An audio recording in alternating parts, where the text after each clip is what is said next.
Hi, everyone. Thank you so much for being here. Thank you to Aaron, to Andre and the planning committee for all of the work that went into this conference. This first panel is going to be on speculative fiction, agency, and the human condition. And we'll get started with our first speaker, Aaron Sudoku. Aaron is currently pursuing a PhD in philosophy at the University of Southern California. Aaron is the founder and chief game analyst at With a Terrible Fate. Beyond the direct analysis of video game stories, his main research interests center on how the structure and dynamics of video game stories can serve as novel models for illuminating real-world issues of practical reasoning, social context, and personal identity. And so, Aaron, you can take it away.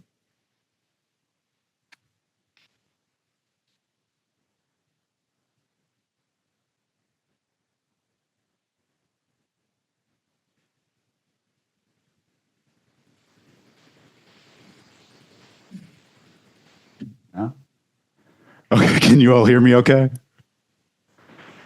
Amazing. Sorry, I wasn't able to unmute myself. It's such a pleasure to be here. Thank you for having me.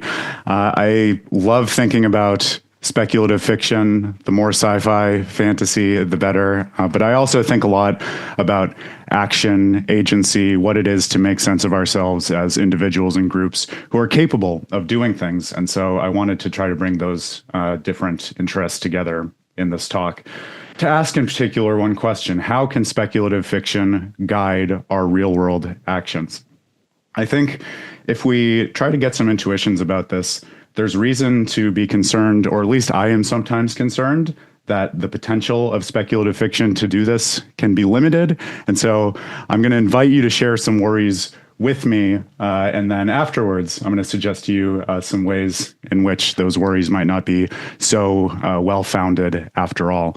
So I love movies like The Matrix. I think one of the great things about speculative fiction that we can all agree on is that these works are great for giving us new imaginative resources for thinking about things like technology, virtual reality, politics, what have you, in different ways. But it's not always obvious exactly what speculative fiction is suggesting we do with those imaginative resources. And again, as someone who finds himself thinking about action a lot, sometimes I will watch a movie and say, man, that was really interesting, but I wish there were a way for it to more directly discuss my actions, my involvement as a viewer, so that I can be better equipped to imagine myself as an agent in different ways, not just imagine something outside of myself like technology differently.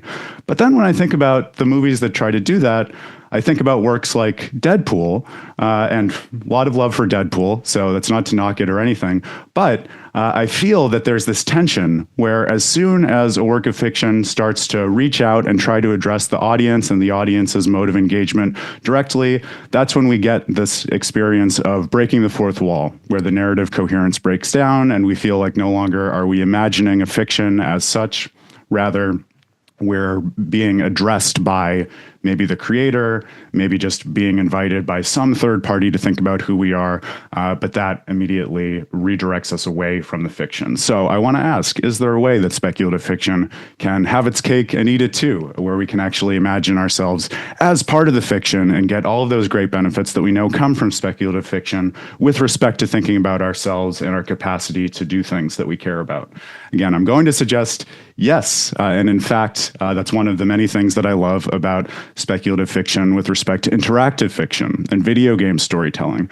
So what I'm going to do first is try to push the worry a little bit further, using examples from the philosophy of film about why it might be hard to involve audience members and their actions in the fictions of various works like film.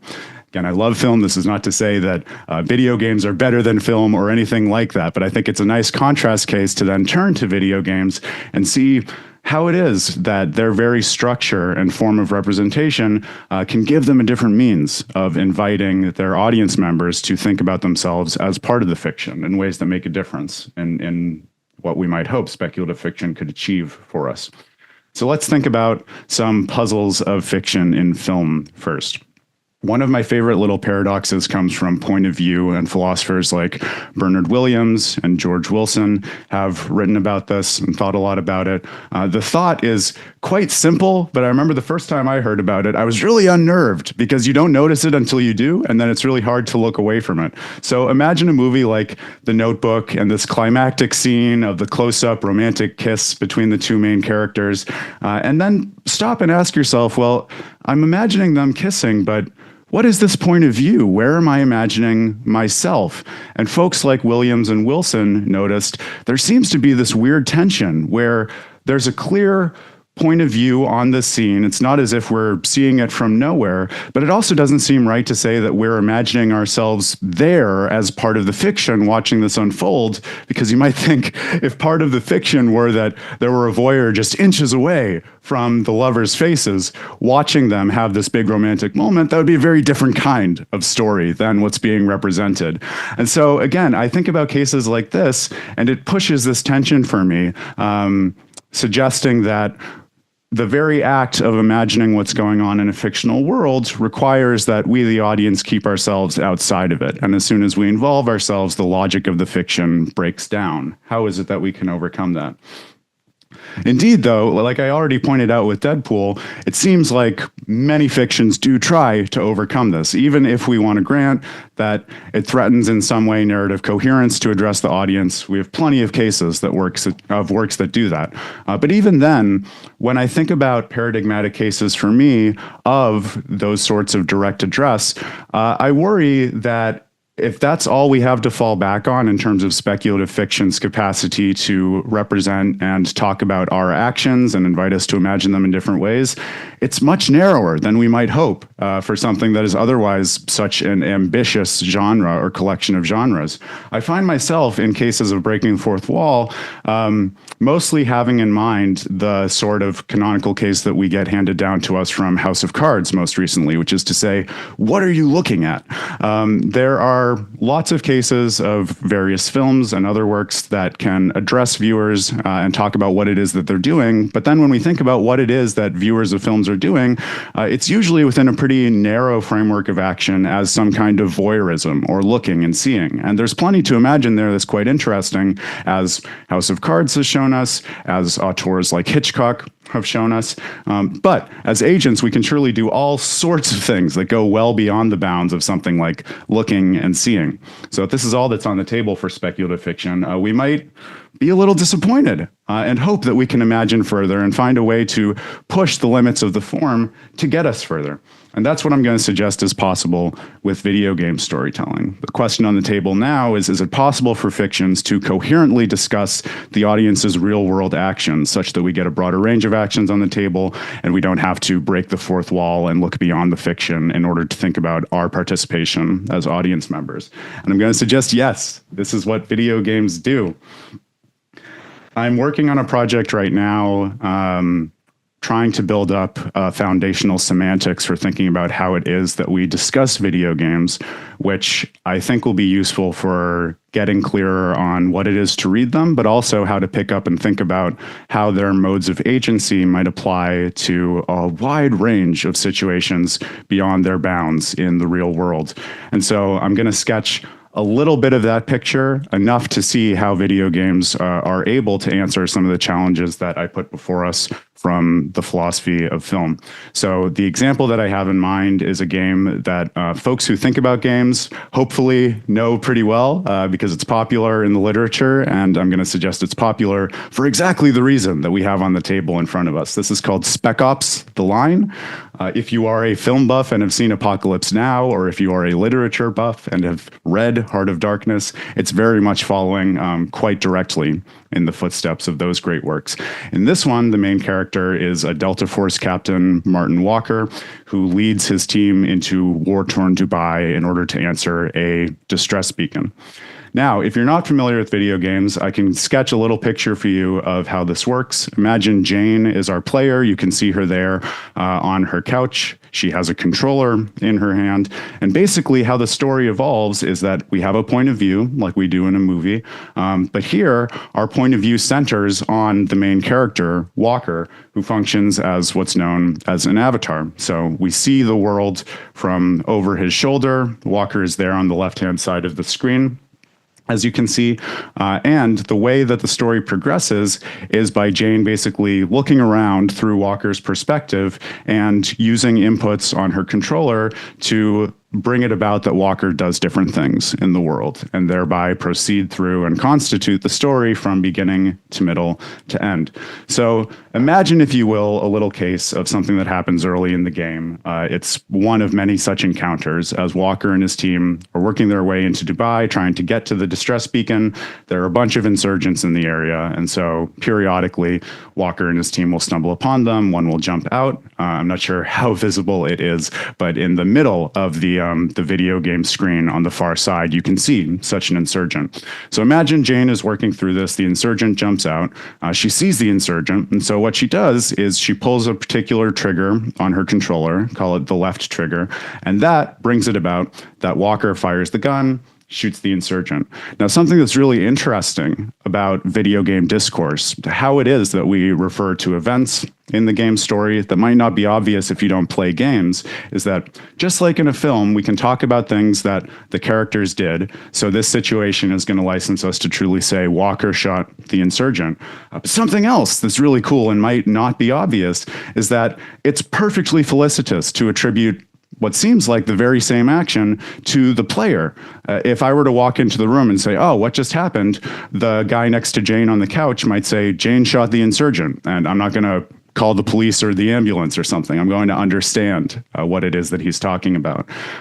If we look a little bit further out from data like this, where we can attribute the same action in a game story to the player and avatar, we get this pretty interesting asymmetric pattern of entailments between related sentences. So what I have mapped out for you on the slide here is if we consider a sub-action, so some smaller part of the action that Walker took, like say firing the bullet, in virtue of Walker shooting the insurgent, it's also going to be true that he took that sub-action, and just as well as we can say Jane shot the insurgent, we can attribute the sub-action to her.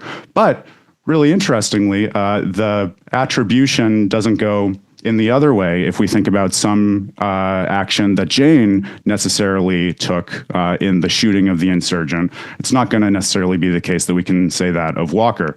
Jane pulled the left trigger on the video game controller to bring this about, but surely there's no sense in which Walker pulled the left trigger on a video game controller, and no sense in which that's felicitous. What I'm working through in this paper that I have in progress is basically looking at linguistic puzzles like this and some other things that we get in game discourse to suggest ultimately that what's going on in these sentences, and indeed in the way that the events in video game stories are represented, is that the actions taken by a character like an avatar are inextricably bound up in the actions of the player who brings those events about, such that if we go back to our sentence, Jane shot the insurgent, that's more perspicuously cashed out by unfolding what I think of as a kind of elided syntax, saying rather, Jane led Walker to shoot the insurgent. Now, if you like semantics, you might just think that's intrinsically interesting, as I do, but you might also be asking, how does this get us back to speculative fiction? I'm going to close by suggesting that that kind of structure of describing events in the story is exactly what we were missing and got us worried about those cases of films, for instance, not being able to talk about the activity of the audience without breaking the fourth wall. So something else that Spec Ops is known for, and why it's discussed so much in the literature, is that akin to the stories in whose footsteps it follows, by the end of the game, Walker has been driven to madness. The player doesn't realize this right away, but he loses his mind to the horrors of war and thereby ends up committing worse and worse atrocities, war crimes, killing civilians and the like as he progresses further into the game. Until ultimately at the end, he's confronted by this kind of manifestation of his guilt that you see on the left-hand side of the screen, taking him to task for it.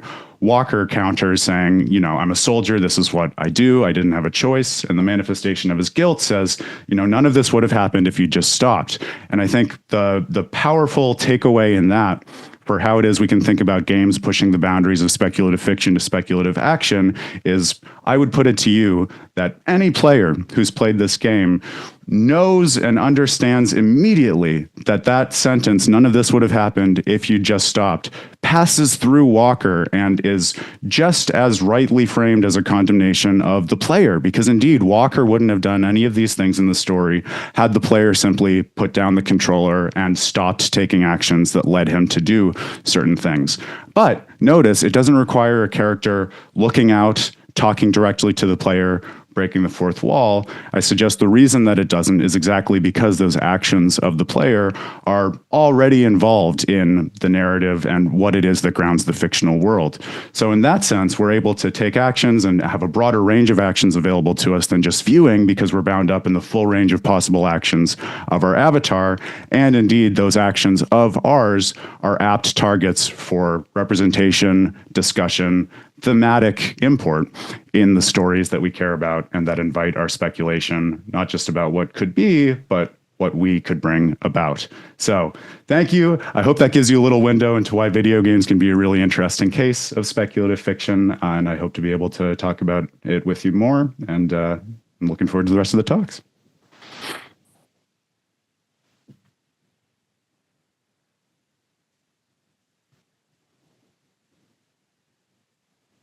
All right, so our next talk is by Anne-Marie Munn. Anne-Marie is currently pursuing a PhD in philosophy at the University of California, Riverside. Anne-Marie has a forthcoming paper, The Normal and the Neurodivergent Beyond the Pathology Paradigm, in the Kennedy Institute of Ethics Journal. Her interests are in neurodiversity, agency, and perception. Before going into philosophy, Anne-Marie earned an MFA in creative writing at San Francisco State, and she continues to bring a writerly perspective to her philosophical work. So take it away, Anne-Marie.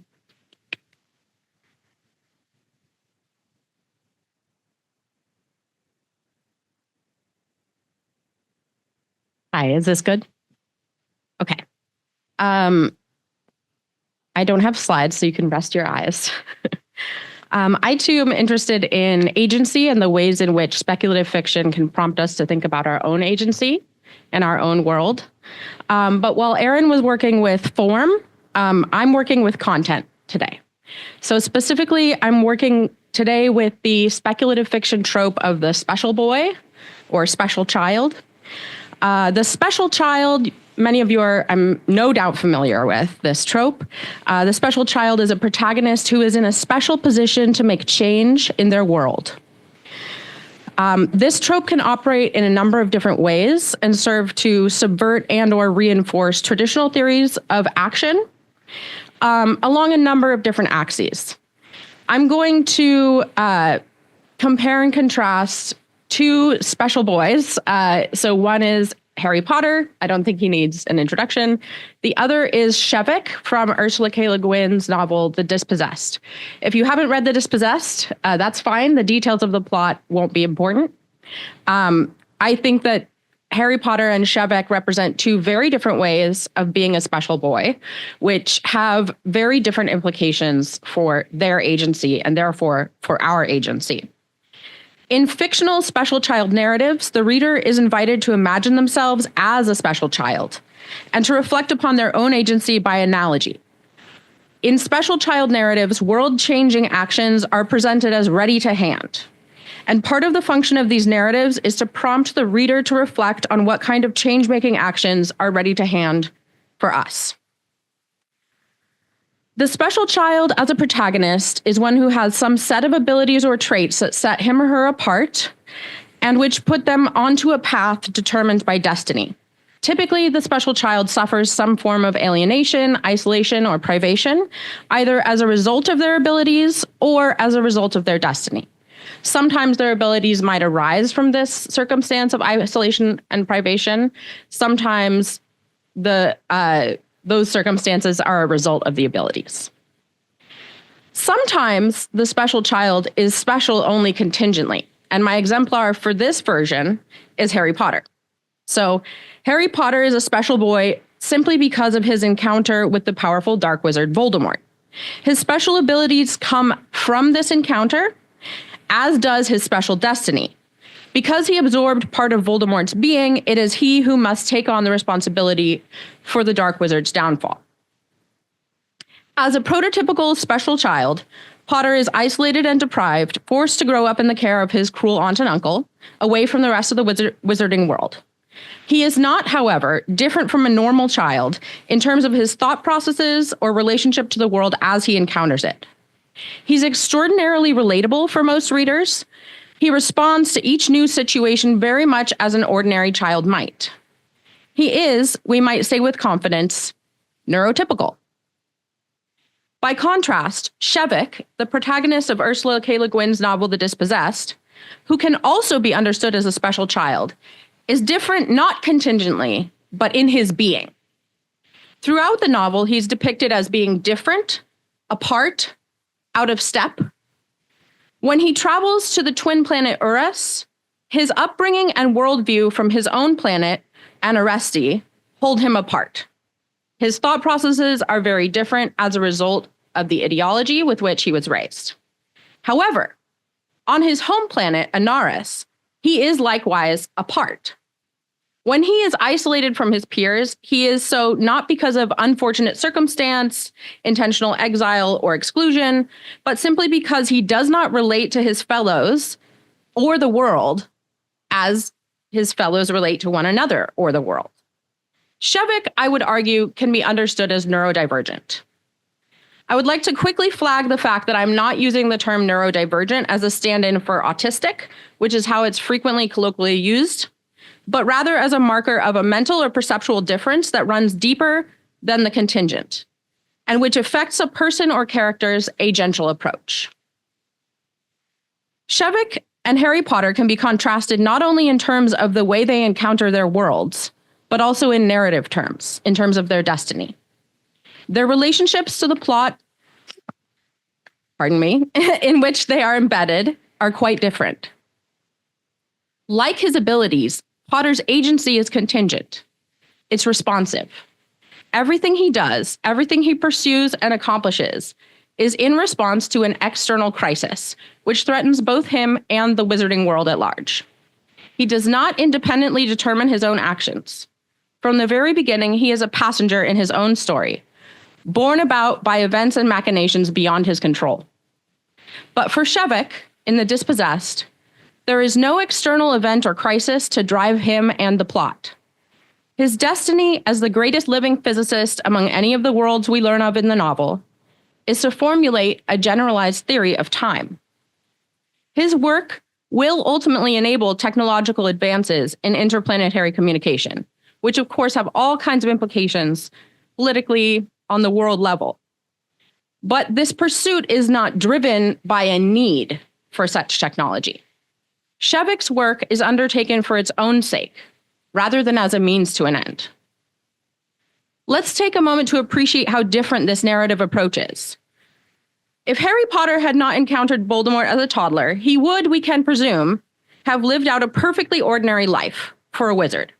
Free from the isolation of living outside the wizarding world, free from the extraordinary capabilities which his encounter with the Dark Lord granted him, and free from the destiny which was foisted upon him.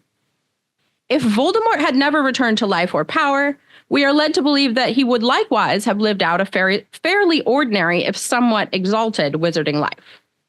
After his ultimate victory, his reward is that he is allowed, along with his friends, to live out this ordinary wizarding life. Though he is in many ways the quintessential special child, as we learn on page 1, he is the boy who lived. He is at the same time almost supernaturally ordinary. His actions are fully determined by the field of possibilities with which he is presented, and to be honest, he does little which is creative or surprising. Shevik, on the other hand, is given a fairly ordinary set of circumstances for an Anaresti, though it is clear from early childhood that he is different. He is both interested in and motivated by quite different things from his fellows. Upon reaching early adulthood, he further self-differentiates by pursuing temporal physics and mathematics at the highest level available to him, not out of a desire for prestige or power, but out of an almost religious drive to understand them. When he is unable to proceed as far as he hopes with his work, he differentiates and isolates himself further, taking the extremely atypical step of leaving his planet to work as a professor on the twin world of Urus. This is an act that is very nearly unthinkable in the context of his Anaresti society. He is the first Anaresti to pursue his work on Urus since the establishment of Anaris several generations prior. Although his move creates conflict, leads to an attempt on his life, and has large political implications, Shevek is driven to leave Anaris he is not driven to leave Anaris by an antagonist, nor by some special crisis or circumstance. There is no political unrest, no famine, no natural disaster, no villain. As far as he is concerned, his world is doing more or less just fine. It is within Shevek that the difference lies, and in parallel, it is within Shevek that the motivation for the novel's events is generated. Both Potter and Shevek are special boys, but Potter is a special boy because of his place in his narrative history. He responds to a special call put upon him by the world. Shevek has the place he does in narrative history because of his status as a special boy. They flip. The worlds of the dispossessed are themselves called upon to respond to Shevek, rather than the other way around. Why is this important? I think it highlights two ways of thinking about agential power as well as narrative destiny. The first model, let's call it Potter agency, has the agent responding to the external world, acting more or less according to ordinary principles of practical reasoning.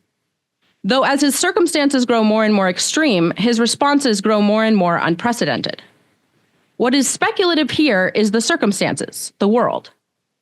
The Potter agent responds in an ordinary way to extraordinary circumstances. The Shevek agent, on the other hand, responds not to his circumstances per se, but to an inner call. Though he of course responds to his surroundings, to the world, in a certain sense, his pursuit of temporal physics, and therefore his special destiny, is not dependent upon them in the sense that, absent a crisis, he would have lived a perfectly ordinary Anaresti life. The two forms of agency we encounter here are not, of course, distinct, discrete, or separate for us in our world. For us, these two forms of agency are mixed. By examining how these forms operate narratively, however, we can better understand ourselves and the modes in which we operate. Through a Potter-style narrative, we can understand the ways in which we must respond to crisis or change in our world. Through a Shevek-style narrative, we can understand or recognize ways in which we must respond when our world is not fitting for us. Of course, in our world, the instances in which it is the world that is unfit and the instances in which it is we who are unfit for the world are not so easily distinguished.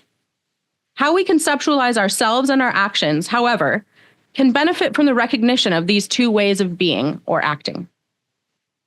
Speculative fiction uniquely prepares us, as readers, to respond to unforeseen circumstances. But it also prepares us to see opportunity in the places where our perceptions and motivations come apart from the expected perceptions and motivations prompted by our circumstances. While a Potter-style narrative prepares us to respond to crisis, a Shevek-style narrative shows us how we might make change in the absence of an occurrent crisis. Again, in our world, it is not so easy to distinguish normal circumstance from crisis. Crisis is ongoing, both on the political and planetary scale. Normal circumstance, or what counts as ordinary, is likewise constantly changing. For this reason, we can at any time choose to see ourselves as a Potter-style special child, thrust contingently into a crisis to which we must respond. But there is value, too, in understanding ourselves and our minds, like Shevek, as representing a challenge to the world itself. These two versions of the special child narrative pick out different aspects of our agency and provide us with different templates for making change. Thank you.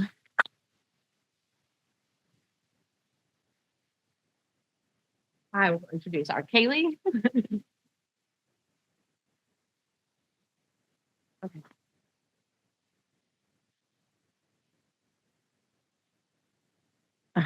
Kaylee, oh, sorry.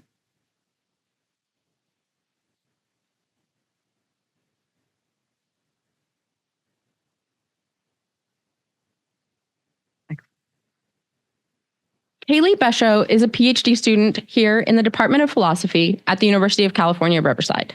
Her interests lie at the intersections of agency, meaning in life, and well-being.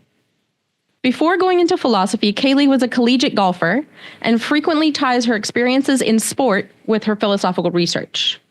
Her current research projects relate to philosophical accounts of grit, striving, and achievement in both sport, narrative, and life. Kaylee.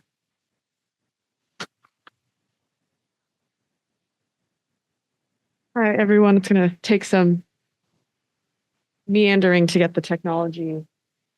Is it touchscreen? Oh, I'm sorry.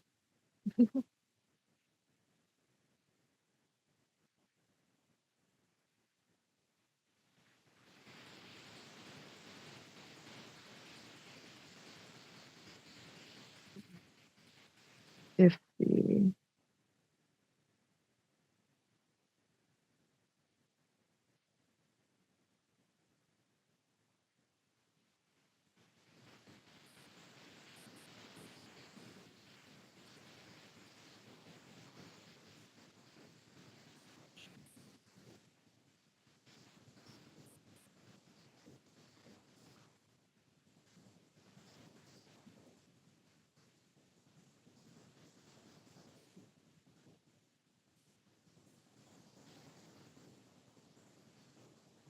Are we okay on line? I think. Okay, awesome. Hello, everyone. My name is Kaylee Besho. I am a PhD student at University of California, Riverside. And today I will be talking about horror as a path to resilience, subheading horror and well-being. And again, thank you to the Planning Committee, the Eaton Collection, all of the librarians here, and all of the supporters of this conference that brought all of these scholars together. Okay, so the central question that I want to discuss today is, can horror have a positive impact on one's well-being? At first glance, this might sound like a contradiction, or is about fear, disgust, and even dread. But I'll argue that horror can be good for us, even from a hedonistic perspective of well-being. So again, just to reiterate, can horror fiction, something designed to scare and disturb, actually enhance our well-being? I'm going to focus specifically on how horror might help us build emotional resilience and how that resilience can open the door to deeper pleasures. So before we get started, we need to define some of our terms.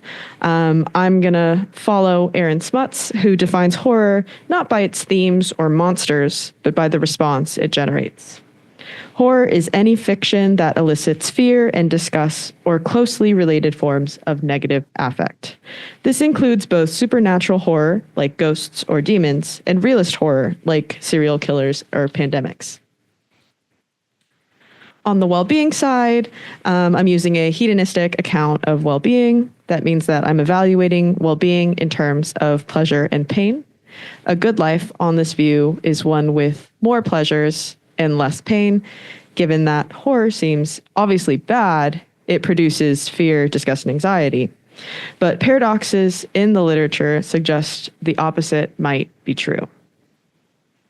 So two main philosophers tend to talk about the paradox of horror. Noel Carroll, he raises the question, audiences enjoy what is distressful and painful. How is that? And also raised in a different sort of manner, Aaron Smuts, people avoid pain, yet pursue painful art, including tragedy, horror, and sad songs. So if people avoid pain, then why do people want to experience art that is painful? So there are a few responses to the paradox of horror. Control theorists like Morale, they suggest that we can stop watching or reading at will. Compensatory theorists like Fagin argues that pain is offset by other pleasures. Further pleasures compensate for pain. Conversion theorists like Hume argue that pain turns into pleasure. Power theorists like Price and Shaw argue that endurance through these horrors are pleasurable. Withstanding pain can be pleasurable. And then finally, Smuts, who argues that he's a rich experience theorist, that there is value beyond pleasure, and we want to experience pain because it adds richness to our life experiences. So we can divide these views into two main camps. The first, that the pain isn't really pain, and the second is that the experience offers value apart from pleasure. So my proposal is a little bit different. I want to stay within a hedonistic framework, talking about pleasure and pain, but argue that horror is instrumentally good. Horror can be instrumental to later pleasures in hedonistic well-being through building resilience. So horror as an instrumental good suggests that horror may be painful, but it helps give us the tools to navigate negative emotions. This equips us to face real-world challenges. Therefore, horror can be instrumentally good for hedonistic well-being. So while horror fictions might feel bad in the moment, it gives us the opportunity to utilize tools to manage fear and disgust and to come through physically unharmed, building resilience. And again, this resilience can increase our capacity to take risks and handle distress, which are both essential to accessing long-term pleasures in life. So we see something similar in dangerous sports. Dangerous sports often involve pain and risk, yet they engage our ability to affirm ourselves against that danger, pain, and risk. J.S. Russell argues that dangerous sport offers self-affirmation and deep satisfaction, which both contribute to increased pleasure in the long term. And thus, through distress, sport offers a space for growth. We can imagine a climber who is, getting their way up to the top and looks down and has that intense fear feeling, but then goes through and takes that last climbing. They reach for the last hold and they've overcome that fear that they had. And they feel this sense of self-efficacy and self-affirmation through going through these difficult emotions and withstanding those fears. These experiences can challenge our whole selves physically, emotionally, and intellectually. And that challenge can become, again, a source of self-affirmation and meaning. So I want to suggest that horror can be seen as low-stakes risks in the sense of providing practice for combating fear and disgust. Safe, controlled exposure builds the willpower and the ability to withstand difficulty. So like dangerous sport, horror can be a space to grow through distress. One can rehearse their emotional responses, again, in a safe environment. And so connecting up with talking a little bit more about vulnerability and risk, we can define vulnerability as a state where one's physical or emotional well-being is put in danger of being disturbed or destroyed due to harmful influences. So in brief, being vulnerable can be putting oneself in the path of emotional harm, as one does in horror fictions. But note how personal relationships, challenges, and love all require vulnerability and risk of harm, all of which in the long run can provide immense pleasure. And I think resilience really helps tolerate these risks. Again, these risks are required for many forms of life's most rewarding experiences, and without the capacity to face risk, we might avoid relationships, goals, or creative pursuits altogether.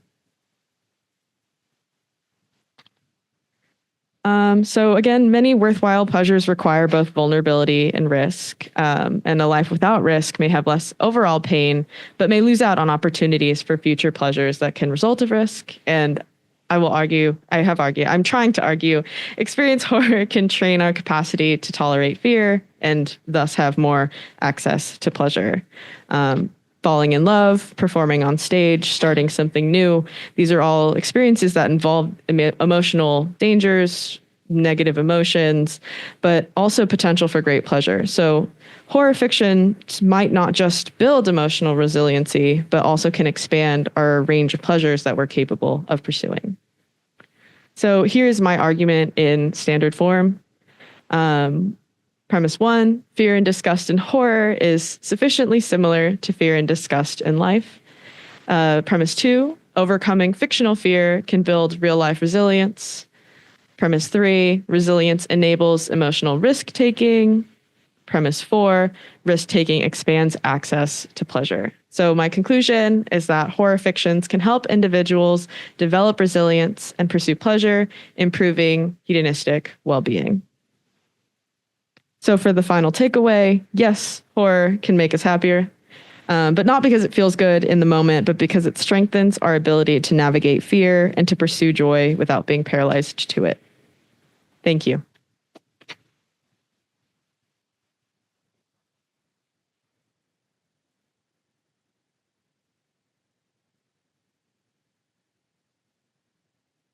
And I believe our fourth panelist was not able to make it today, so we will continue on with the Q&A, and I'd like to invite Anne-Marie back up. Is there a way for us to get Erin back to a panelist? And I will take questions once we...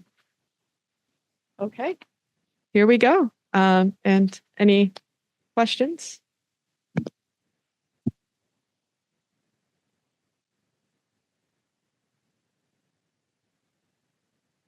Hi, are you able to hear me okay with my mask on? Thank you all so much for your presentations. Everything was really great, and I still have like all of it percolating in my head. I'm personally coming from a background of like collective memory and affect theory and embodiment, and I think this is really related to a lot of what y'all are talking about. Collective memory as a... Are we good? Sorry. Oh, okay, sorry. Collective memory as a field is very preoccupied with like stuff like historical reenactment and like LARP or live action role play. And I think this fits really interestingly in like, Erin, your discussion of form, the discussion of like specifically the quote I wrote down, like the reader is encouraged to imagine themselves as the special child or a passenger in his own story. And then your discussion of relationships to fictional fear versus real fear. And so I was wondering if y'all had any thoughts on like how your content relates to this idea of like embodiment. You put on a mask and the relationship between the real and the fictional kind of blurs as you're immersed in it.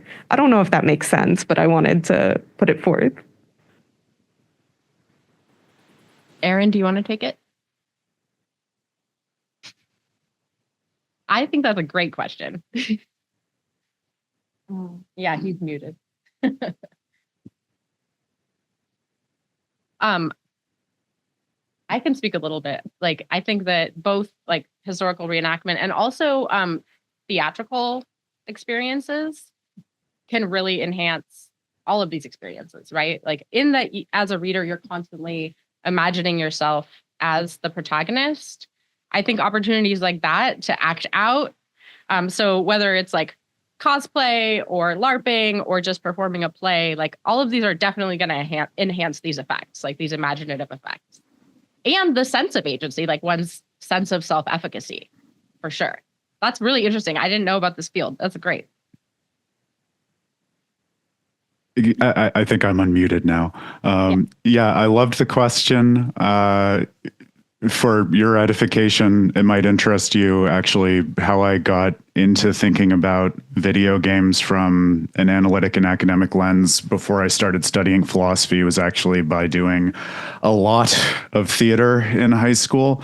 I acted in plays, I wrote and directed plays, and I watched a lot of plays. And so when one comes to it from that angle, I think it's very easy to conceive of these forms of fictionalized agency in the sense that you're talking about various ways of channeling yourself into guises or partitioning your agency in ways that can reveal new aspects of yourself to you, new communities, what have you.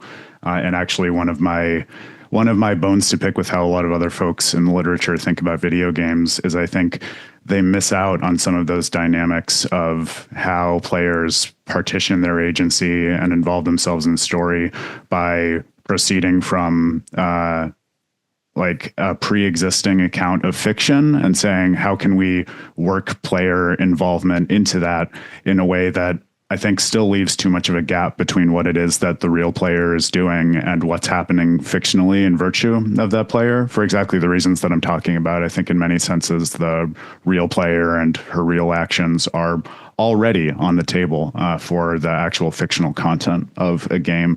But yeah, one of the things that I'm working on in this semantic project that I spoke about was really getting the foundation from video games, where I think some of these dynamics of agency are crispest, to then take that out and apply it to situations that look a lot like, I take it, those which you have in mind, but perhaps might be helpfully cashed out by this kind of analysis that comes from video games. So for instance, like, I'm pretty suspicious that in cases of someone occupying a social role, whether that's, being in a relationship with someone or having a job at a company, there might be similar dynamics to what it is to act as a player and then channel part of yourself into some further agential context, like an avatar that's constrained by certain social dimensions that are more local than your overall situation in the world outside of that social realm. And so I hope to be able to shed light on things like that by starting from questions of agency in video games and the like. But yeah, I echo what was said before too. Super interesting field that I don't know enough about. So excited to learn more.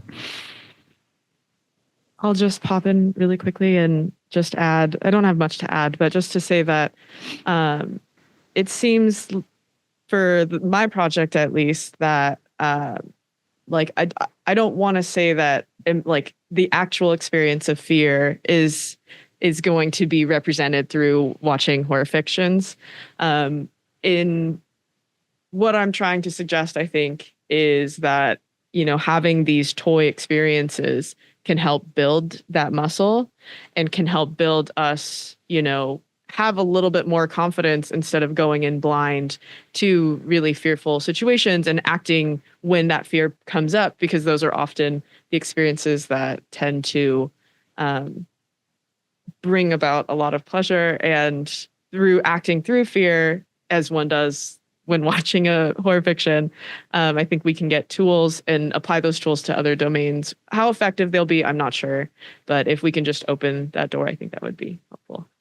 And I think we have a question in the back. Thank you so much.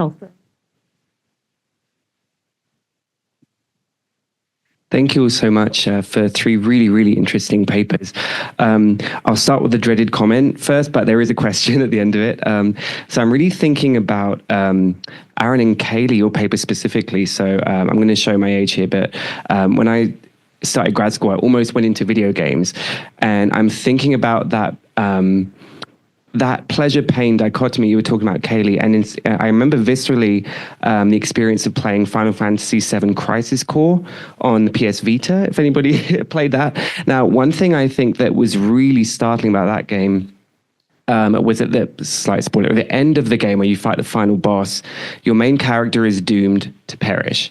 I didn't know this, but how that's manifested in the gameplay is that you're fighting waves after waves of enemies, and the controls actually start to fail. So your movement starts to sluggish, your attacks become slower, and I was horrified as a teenager. That was such a visceral experience where it breached that pleasure pain dynamic, right? It became a space of play. And again, showing my age, I sort of came through psychoanalysis as a theoretic to apply this. So the id is murderous. It's in all of us. This is very drastic reading, but through places like games or watching horror movies or, running people over on Grand Theft Auto, whatever, you can give it that space, that safe space to come out and then be a healthy, well-rounded person in the world. And similarly, something like Silent Hill's Shattered Memories, also an old game, actually uses the scene of analysis as its framework to tell its horror story. So the question part of it is, I would love to hear your thoughts about, and if the answer is it's horribly outdated and we've moved on, but the relationship between something like psychoanalysis, psychoanalytic theory, and the philosophical approaches that you're taking to these questions. Thank you so much for the question. Aaron, do you want to go first or do you want me to go? Sure. I'm going to, I can't see you, but I can wag my finger because all of your apologies about dating yourself have made me also feel very old by extension because I know all of those games very, very well. Yay, millennials. Yeah, something like that. I think I'll say a couple things. One is by way of connecting my topic with Kaylee's. I'm keenly interested in horror games. For my publication, my team and I will oftentimes go around and talk at gaming conventions about different topics, and horror gaming is a perennial topic because I think, among other things, it's not just a case of horror storytelling, but one that I think, to my mind, takes advantage of something else that horror storytelling is quite good at, that allows it to get under the skin and unnerve you and make you feel uncomfortable in many of the ways that Kaylee spoke about, namely messing with our formal expectations of our relationship to the work of fiction. And so then everything that I said about the role of action and the player's actions in video game stories gets cranked up to 11 in that regard. So for instance, I thought you might say this when you said Shattered Memories, but I was thinking of Silent Hill 2. This is one of my favorite examples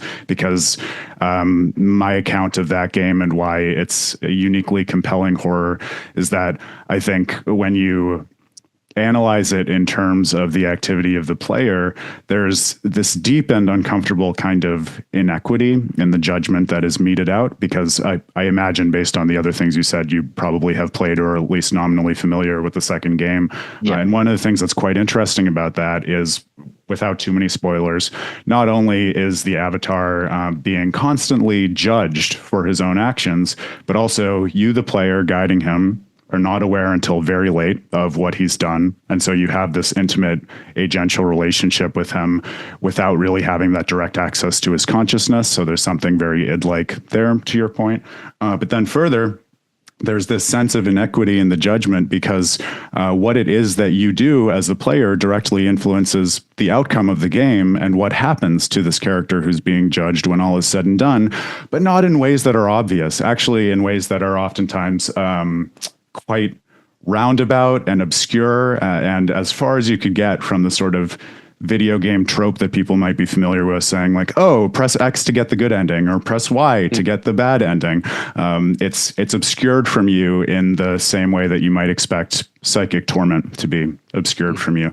So I think horror is a great way of exploring some of the further dynamics of agency that comes about precisely because of this distanced relationship between the player and avatar that I have in mind. Oftentimes people will want to collapse that and say, for instance, like the player is simply imagining herself as the avatar when engaging with these games.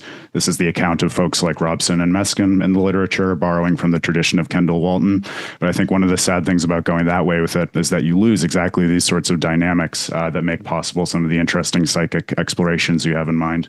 And then the much shorter comment is if you have not played the game Return, that is my favorite psychoanalytic exploration in a video game. I wrote a whole paper arguing that it represents a single mind stratified in Freudian dynamics, where you're basically acting as the player, as this kind of psychoanalyst guiding the ego through the thicket of the id and the superego and trying to come to the kind of unity that one does in psychoanalysis. So I think it's definitely, absolutely still a useful framework for making sense of these games. I have a much less satisfying answer, but by just suggesting that I'm not well versed on psychoanalytic theory, and so I think that would be really interesting to pursue further in connections to horror and in the ways that Aaron has talked about. But yeah, that's all that I got. I'm sorry. Thank you so much. That's really insightful. We think we have a question in the back, and then we'll go to the front afterwards.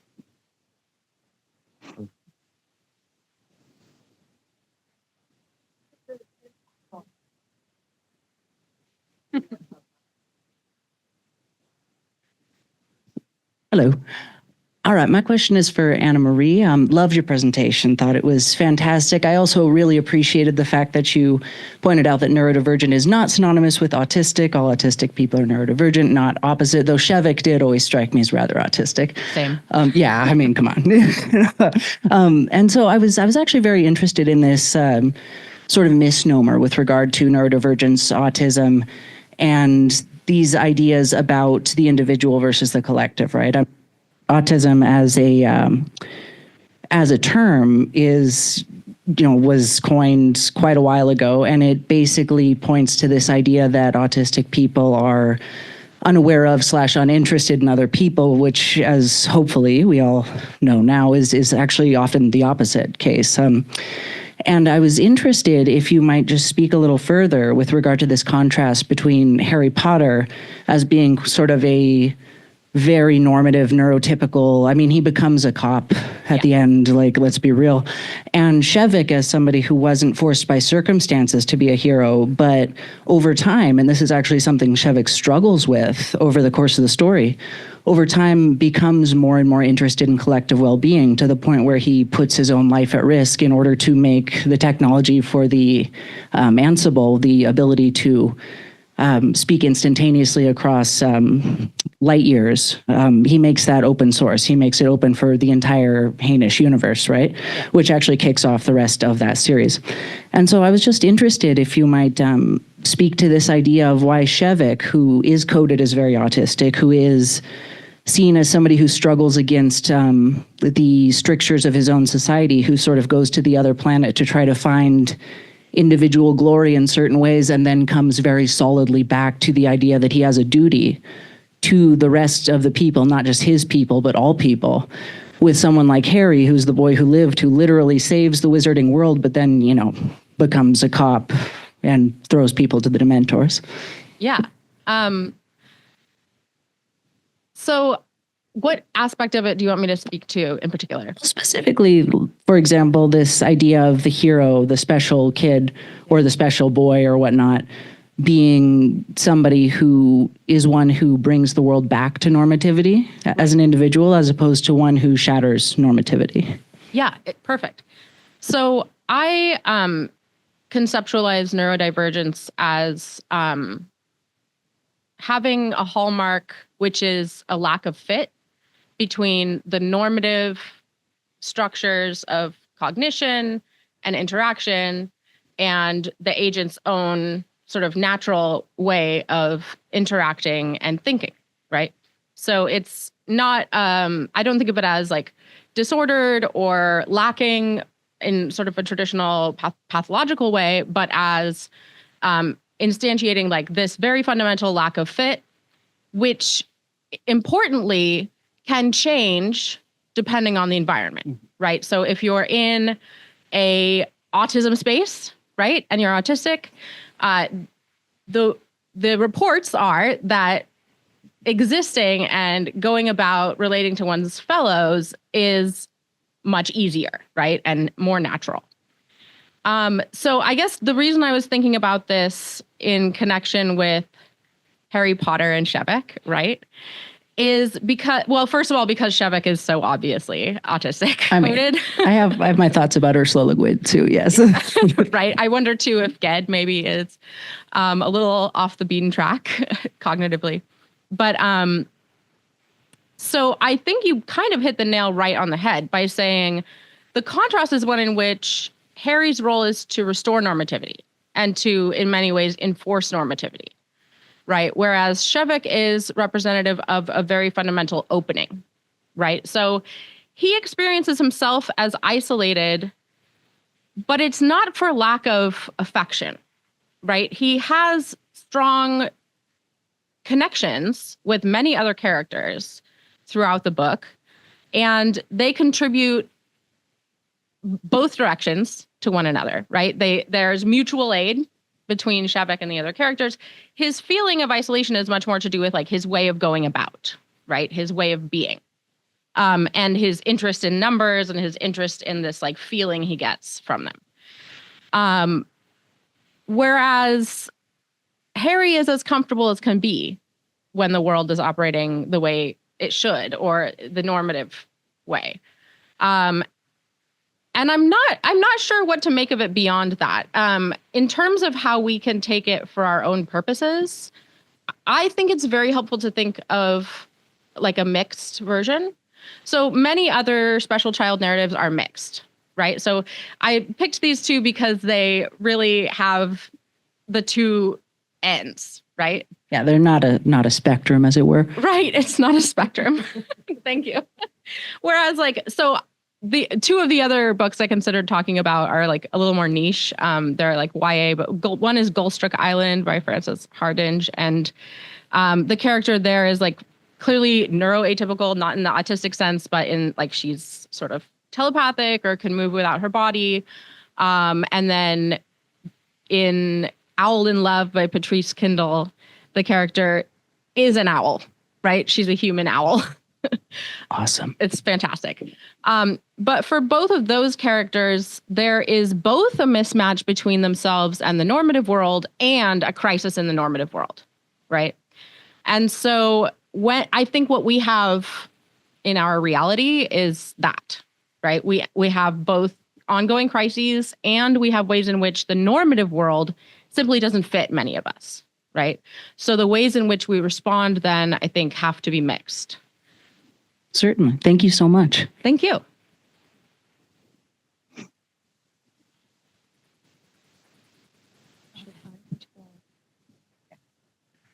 Okay, hi. I want to thank all three presenters because these are all three great papers. And I have a question which sort of, I think, ultimately relates to all three, though maybe Kaylee's is the one who does it most directly. But a lot of this has to do with the fact of the difference between things which really happen and things which are kind of vicarious experiences. And now I'd want to say that our emotions really do happen, even if they're emotion responses to a representation. But I mean, the thing about horror is that, yeah, I love George Romero's zombie films, but I would not want to be trapped in that shopping mall with all the zombies trying to kill me. You know, I mean, I could not get any pleasure out of that at all. So a lot of this stuff, and I'm thinking especially of Kaylee's ideas about how the are surviving the situation and stuff like that relate to may lead to happiness and well-being, and I think that's right. But the question is more, or the larger question, the frame question, is how this relates to being vicarious experience. And in Aaron's case, you said quite rightly that you become implicated with what the character does as the character becomes more and more horrific, because you're still pressing the buttons on the controller. But I haven't played the game, but I presume you could stop playing, but you couldn't like manipulate the game so that the entire situation changed. There was a revolution and there wasn't this horrible stuff going on. So they're all, I mean, now I'm not saying that obviously in real life there are similar limits. I can't do anything to change what Donald Trump is doing right now. But I don't know. So I'm not sure how much the question is, but I just think that in your question, it's more like, you give these two characters, and obviously there's a certain way in which we're fantasizing our relation to the characters. I mean, you could think of it in Harry Potter, you could think of what if Neville was the one who had to do all this stuff, since he's much less neurotypical than Harry is. But again, the frame question, which seems to be, and I don't have any answer to this, so I'm not expecting any of you guys to have an answer, but it's an important question to think about, is that all this has to do with the difference between something really happening to you and something having emotions, which might you have when it really happens to you, but which are at the same time you're safe from. And in Kelly's case, that made me think of Kant and the Sublime, because he says we have this destructive thing which overwhelms us and, is really scary, but at the same time we realize that we can stand firm, and maybe we don't want to be as idealistic as him as the power of the human mind, but in fact, if I watch a majestic thunderstorm and I'm in my house and the house is well made so there's no danger of it breaking down, then I can enjoy the thunderstorm, which I wouldn't if I was outside. So, I mean, again, that's a very vague question, but I think it's something behind all three papers. Thank you so much for that question. I can go first. I I completely agree that a lot of the emotions that we have in response to these medias are like similar, like are similar enough to the experiences we have in everyday life. And like, yes, there is that one step apart where we aren't, immediately experiencing that thunderstorm in what it's like. But I think it's important to recognize that even imagining ourselves in those positions and having the real reactions to them can be helpful for um our sense of self and our ability to withstand challenges. And in other cases, I'm not sure quite how well the representations and the removal and how much agency and how much choice we have in these manners, um what roles those will play. The running, like we always see horror movies and we're like, why do you go into the shed where the murderer is? Like, why didn't you just run away? But of course that's to advance the plot and make it an enjoyable experience and whatnot. But I really like this question about the differences between representations and the reality and like what fictions can do for us. And I also don't have a good answer, but I hope that was partially as a thought back. Aaron or Anne-Marie? I can go or if you're ready. No, go ahead. I'm happy to go after you. One of the things I was thinking about as I was preparing this paper is the very real danger involved in getting too close to a narrative. So especially like the kinds of narratives that I'm thinking about. These special child stories invite us to think of ourselves as like being on this like grand world scale in which the peril is immense, right? And the responses required are extreme. At least in a Harry Potter story, not so much in the I find the Dispossessed to be like much more realistic for me as an academic, and much easier to relate to on in a realism mode. But I think that while it's useful to like think of ways of acting and feeling and responding as something we can rehearse in speculative fiction, it's very important to like keep an eye on this division between imaginatively going through something and going through something in actuality. Because no matter how well built the world is and no matter how faithful the representation is, the world which we actually encounter is so much more complex and multifarious than any work of fiction. Yeah. That's what I got. Aaron? Yeah, thank you for the question. I think about this a lot because no doubt, as you say, there's a lot of make-believe that goes on, or vicarious fictional engagement when we are thinking about speculative fiction or watching a movie or indeed playing a game. But also, I worry about accounts that put too much weight on that aspect of our experience, because no doubt, as I think we all agree here, it's also really important to recognize that there are, real emotional reactions, for instance, involved in the works. So it's not as if we have to choose one or the other. I was thinking, Kaylee, during your paper, in my undergrad years, I worked with Richard Moran, who's among other things an aestheticist, and he had this debate quite a while ago at this point with Kendall Walton about horror and other fictional emotions, basically trying to tease apart, well, are we just, what's going on with horror? Like, are we pretending to be scared? Is there a sense in which we really are?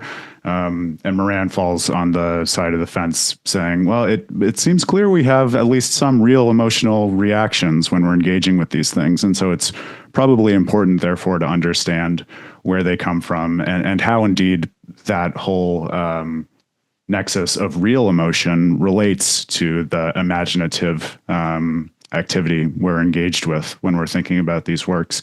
And I think about video games in a similar way. I was gesturing before at these views, both academically and also I think just a lot of gamers pretty theoretically think about playing games this way, according to which what you're doing when you're sitting down and playing something like Spec Ops is you're imagining yourself as the avatar. And so totally running over the distinction between the real and the fictional and using the game as some sort of straightforward simulation. And I think for some of the reasons that you point out, that's much too quick. That leaves out a huge aspect of the experience, which consists in the gulf between what is happening when you conceive of the agent that is the avatar and what is happening for you as the player, as someone who is importantly connected, as I've argued, but also importantly distinct in some of the ways that have come out in this Q&A.